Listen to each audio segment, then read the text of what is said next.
ক্ষোভ বিক্ষোভে উথাল সরানো। বাংলাদেশের স্কুল সন্ন্যাসী গ্রেফতার কাণ্ডে উত্থাল হয়ে উঠল গোটা বাংলাদেশ।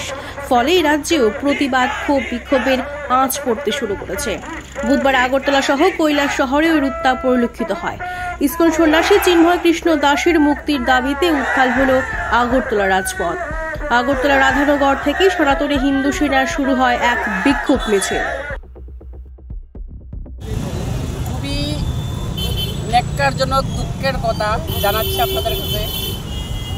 বাংলাদেশে যে পরিস্থিতি, এটার জন্য দায়ী বাংলাদেশের বর্তমান সরকার।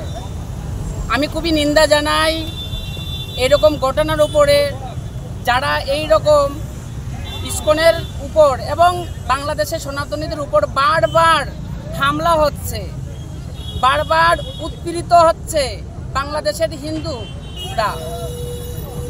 এটা কখনো মেনে নেওয়া যায় না। আজকে দেখুন সারা পৃথিবী জুড়ে ইসকনের কেমন প্রচার, আপনারা সবাই নিজে ভালো করে জানেন। আজকে দেখুন সবার হাতে তো স্মার্টফোন আছে, যে দিন আনে দিন খায়, তার হাতে স্মার্টফোন আছে, সবাই জানে ইসকনের ব্যাপারে। বাংলাদেশে আপনার কিছুদিন আগে বন্যা হলো এবং বন্যায় আপনার প্রত্যেকে, কোনো ভেদাভেদ নেই, প্রত্যেকেই খাবার বিলিয়ে দিচ্ছে ইসকন।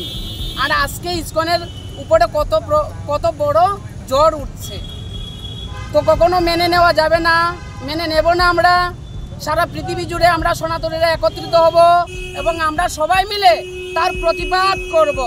হরে কৃষ্ণ। আর একটা কথা হচ্ছে, 8 দফা যে দাবিটা, ওটা মানতেই হবে। কেন মানবে না ওরা? কি আছে এটার মধ্যে এমন যে মানবে না? ওরা মানতে হবে, না মানলে হবে না। আপনার যোগী আদিত্যনাথ বলেছিলেন, বাটোগে তো কাটোগে, সবকা সাথ সবকা বিকাশ। ঠিক আছে, কিন্তু আমরা যদি আলাদা আলাদা থাকি তাহলে কোনোদিন আমরা বাঁচতে পারবো না। সবাই একত্রিত থাকতে হবে। হরে কৃষ্ণ।